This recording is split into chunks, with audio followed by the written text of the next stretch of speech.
عرض کی منم و ہمی تمنا کہ بوقت چاں سپردن برخے تو دیدہ باشم تو درون دیدہ باشی۔ حضور یہی تو ایک تمنا تھی کہ دنیا سے جاتے ہوئے آپ مجھے دیکھیں، میں آپ کو دیکھوں۔ ہمارے آقا و مولا حضور پر نور شافع یوم النشور صلی اللہ تعالی علیہ وآلہ وبارک وسلم نے اپنے گستاخوں اور دشمنوں کو مروانے کے لیے صحابہ کو بھیجا، اور پھر جب نبی علیہ الصلوۃ والسلام کے خلاف کوئی کافر بات کرتا یا اسلام کے خلاف، تو نبی علیہ الصلوۃ والسلام حضرت حسان کے لیے مسجد نبوی شریف میں ممبر بچھواتے۔ جب حضرت حسان وہاں کھڑے ہوتے تو حضور فرماتے کہ بھائی حسان میرے دشمنوں کو جواب دو، اور پھر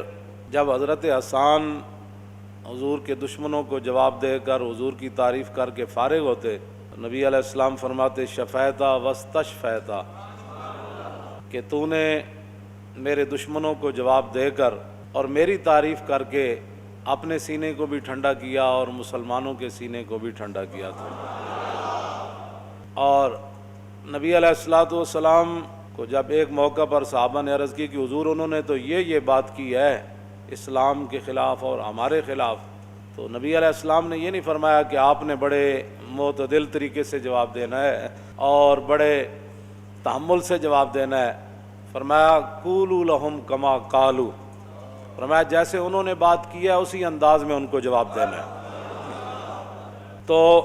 یہاں بڑا چرچا ہے کہ جی اقوام متحدہ کے پلیٹ فارم پر حضور کی عزت کی بات کی گئی ہے، اور چونکہ اقبال کہتا ہے کہ اس میں کیا شک ہے کہ محکم ہے یہ ابلیسی نظام، اور پختہ تر اس سے ہوئے خوئے غلامی میں عوام، آرزو اول تو پیدا ہو نہیں سکتی کہیں، ہو کہیں پیدا تو مر جاتی ہے یا رہتی ہے خام، تو پختہ افکار کہاں ڈھونڈنے جائے کوئی، اس زمانے کی ہوا رکھتی ہے ہر چیز کو خام۔ ہماری قوم چونکہ خوئے غلامی میں بہت آگے ہے، اور خاص میں خود بھی پنجابی ہوں، خاص کر کے پنجابیوں کے بارے میں تو یہاں انگریز 100 سال بڑے مزے سے حکومت کر کے گیا ہے، اور بڑے بڑے اعلیٰ اس کو خدام یہاں ملے، اور جنہوں نے سالانہ جا کر وائسرائے ہند اور ملکہ برطانیہ کو، وہ کتابیں میرے پاس پڑھی ہے، اپنی رپورٹ پیش کرتے تھے کہ آپ کے دور میں تو شیر اور بکری نے ایک جگہ پانی پیا ہے، اور انگریزوں کو اعلیٰ حضرت تک لکھ کر اپنے سپاس نامے پیش کرتے رہے، ایسے وہ تھوڑے 100 سال یہاں گزار گئے۔ تو ان کی تو خو یہ ہے کہ بھائی انہوں نے، اقبال کہتا ہے کہ بہت تازہ پسند ہے مذہب میں اس کی طبیعت،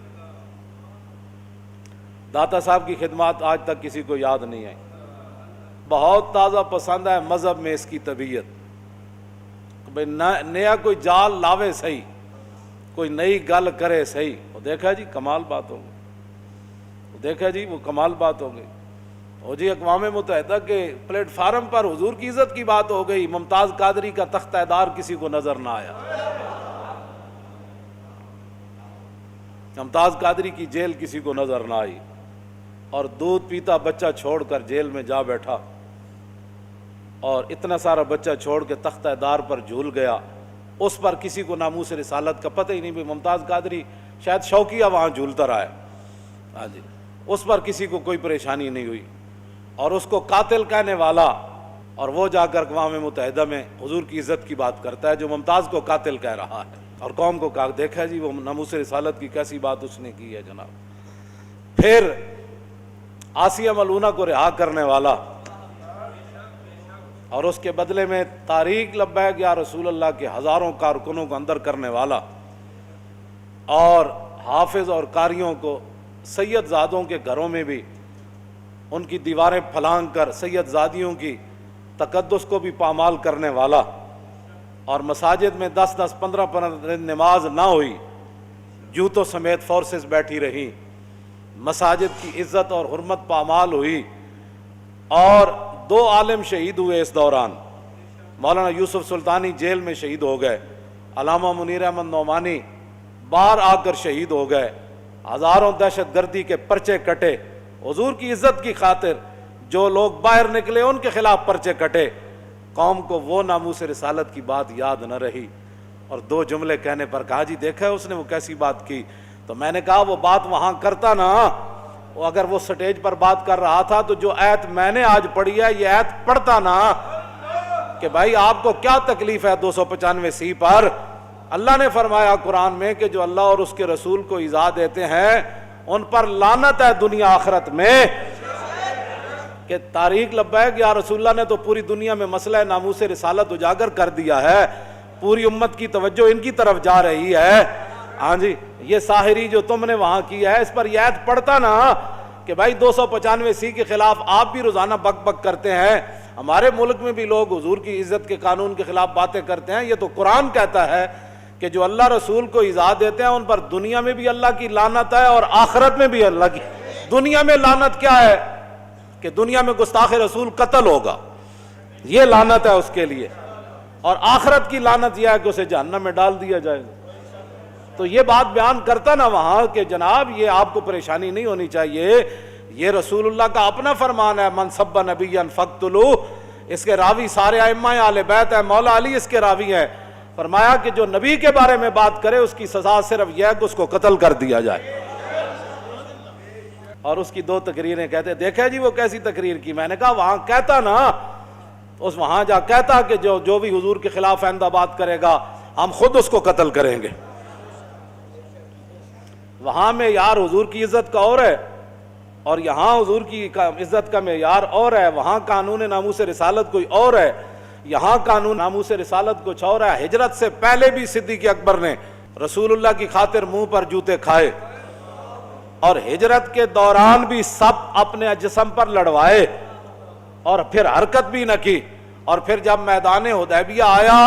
تو عروہ بن مسعود نے صرف اتنی بات کہی کہ یہ آپ کو چھوڑ جائیں گے۔ تو یہ نہیں کہ آج جنگ کا میدان ہے تو صدیق کا معیار بدل گیا، مکے میں معیار اور تھا، غار میں معیار اور تھا، مدینہ منورہ میں معیار اور تھا۔ نہیں، جب میدان حدیبیہ میں ممکن تھا صدیق اکبر کے اس جملے سے معاہدہ ٹوٹ جاتا اور جنگ چھڑ جاتی، لیکن صدیق اکبر نے فرمایا یہ جنگ چھڑے یا صدیق کی جان چلی جائے یا سارے صحابہ شہید ہو جائیں، اس سے ہمیں کوئی غرض نہیں، ہمیں تو غرض حضور کی عزت اور ناموس کے ساتھ۔ وہاں بھی صدیق اکبر نے اتنا ہی عروہ بن مسعود نے کہا، اور جب معاہدہ لکھا جا رہا تھا اور حضور جلوہ گر تھے تو عروہ بن مسعود نے دیکھا کہ بلال ہے، صہیب ہے، سلمان ہے، ابو بکر ہے، عمر ہے، یہ سارے مختلف قبیلے، ابو عبیدہ ہے، سعد بن ابی وقاص ہیں۔ اس نے کہا کہ واللہ انی لا ارا، یہ میں مختلف قسم کے چہرے دیکھ رہا ہوں، مختلف قبیلوں اور نسلوں کے لوگ میں دیکھ رہا ہوں۔ یہ دیکھیں صہیب جو ہے وہ روم سے آیا، اور سلمان فارس سے آیا، بلال حبشے سے آیا، صدیق کا اپنا قبیلہ ہے، ابو عبیدہ، یہ سارے مختلف قبیلوں نسلوں کے لوگ ہیں۔ آپ ان پر اعتماد کر کے ہم سے لڑنا چاہتے ہیں؟ ان یفروا ویدعوا، ان یفروا ویدعوا، یہ بھاگ جائیں گے اور عین موقع پر یہ آپ کو چھوڑ جائیں گے۔ اتنی بات کہی عروہ بن مسعود نے، معاہدہ لکھا جا رہا تھا تو سیدنا صدیق اکبر نے یہ نہیں کہا یہ جنگ کا موقع ہے، حضور موجود ہے، حضور خود جواب دے۔ جب حضور خود موجود ہے تو حضور کے سامنے بولنا تو بے ادبی بن جائے گی، حضور خود جواب اس کا نہ بغیر سوچے سمجھے اس کے منہ سے یہ جملے ختم ہوئے۔ فقال له ابو بکر امسس بزر اللات انحن نفر عنہ وندعو، فرمایا جائے لات اور منات جو تمہارے بت ہیں ان کے پیشاب جا کر چاٹو، نہ ہم حضور کو چھوڑنے والے ہیں نہ چھوڑ کر بھاگنے والے ہیں۔ اور جب آپ حکمران بنا دیے گئے، صدیق اکبر خلیفہ بن گئے، تو کیا پھر معیار بدل گیا؟ کیوں جی؟ وہ مکے والا معیار نہ رہا، بدر والا معیار نہ رہا، اور پھر غار والا معیار نہ رہا، حدیبیہ والا معیار نہ رہا، کیا پھر صدیق اکبر پر بوجھ بن گیا؟ بوجھ جب پڑا خلافت کا تو کیا صدیق اکبر کے مزاج میں کوئی تبدیلی آ گئی؟ نہ پھر آپ نے وہی بات فرمائی۔ فرمایا جب وہاں وہ اس پلیٹ فارم پر کہتا نا کہ حضور ہمارے آخری نبی ہیں، اور حضور کے بعد جو بندہ بھی دعویٰ کرے نبوت کا وہ کافر اور مرتد ہے۔ ناموس رسالت کا مسئلہ تو یہ تھا کائنات جی۔ وہاں جا کر یہ کہنا کہ ہمیں تکلیف ہوتی ہے، یہاں تکلیف بالکل نہیں ہوتی، قرآن و حدیث نصاب سے نکل جائے، یہاں کوئی تکلیف نہیں ہے۔ کیوں جی؟ گانے والے، وہ ناچنے والے کلب کھلیں اور اس کا افتتاح کریں، کالجوں کے اندر مسلمان بچیوں اور بچوں کے وہ تو میں نام نہیں لیتا، وہ جو ممبر کا اپنا تقدس ہے، جو کچھ اخبارات میں آتا رہتا ہے، ہاں وہ سارا کچھ یہاں ہوتا رہے اور ریاست مدینہ بھی یہاں ہی ہو، اور کشمیر کے اندر آگ لگی ہوئی ہے اور سری لنکن ٹیم یہاں کھیلنے کے لیے آ جائے۔ مجھے بتائیں نا وہ کون سی ریاست مدینہ تھی، کیوں جی، جس کے اندر حضور بدر کی طرف جا رہے ہوں اور پیچھے میچ ہو رہا ہو؟ وہ کون سا ریاست مدینہ تھی کہ جہاں حضور فتح مکہ کے لیے تشریف لے جا رہے ہیں اور پیچھے وہ کیسر و کسرا سے ٹیم منگائی جا رہی ہو کھیلنے کے لیے؟ وہ مجھے بتائیں نا وہ کون سی۔ حضور نے تو کبوتری کے پیچھے بھاگنے والے کو کیا فرمایا؟ ایک بندہ کبوتری کے پیچھے بھاگے جا رہا تھا، کبوتری اوپر اڑ رہی تھی، حضور نے فرمایا کہ یہ جو اوپر اڑ رہی ہے یہ شیطانہ ہے، اور جو اس کے پیچھے بھاگ رہا ہے یہ شیطان ہے۔ کبوتری کے پیچھے بھاگنے والے کو سارے محدثین نے، ملا علی قاری سے سارے نے، سب نے یہ لکھا کہ کبوتری شیطانہ اس لیے بن گئی کہ اس بندے کے لیے اللہ کے ذکر سے غفلت کا سبب بن گئی، اور وہ شیطان اس لیے بن گیا کہ وہ کبوتری کے پیچھے پڑ کر اللہ کے ذکر سے غافل ہو گیا۔ وہ سبب بنی اس لیے شیطانہ بنی، اور یہ اللہ کے ذکر سے غافل ہو گیا اس لیے شیطان بن گیا۔ تو اب بتاؤ نا، جب کشمیر کے اندر آگ کی ہولی کھیلی جا رہی ہو اور یہاں ہزاروں پولیس والے جو ہے وہ صرف سری لنکن ٹیم کی حفاظت کے لیے ان کو وہ ہوٹل میں پہنچائیں، پھر ہوٹل سے لے کر پھر جناب وہ کرکٹ گراؤنڈ میں پہنچائیں، پھر وہاں مسلمان بچیاں 5-10 ہزار کے ٹکٹ خرید کر پھر وہ تاڑیاں بجائیں، اور دنیا کو تم کیا پیغام دے رہے ہو؟ تم تو وہاں کشمیر کا مقدمہ لڑ کے آئے ہو، کون سا مقدمہ لڑ کے آئے ہو؟ وہ ہمیں بتاؤ نا، وہ کون سا مقدمہ آپ نے لڑا ہے؟ آتے ہوئے سری لنکن ٹیم آ گئی، دنیا کو تم یہ پیغام دینا چاہتے ہو کہ کشمیر ہولی کھیل جائے، کشمیر اجڑ جائے، ہم پھر بھی امن والے ہیں، آپ نے بالکل پریشان نہیں ہونا، ہم پھر بھی کرکٹ کھیلنے والے ہیں۔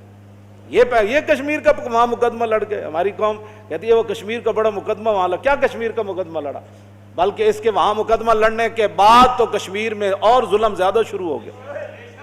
مزید ویڈیوز اور اپڈیٹس کے لیے یوٹیوب پر علامہ Khadim Hussain Rizvi official channel subscribe کریں اور بیل آئیکن پر بھی کلک کریں۔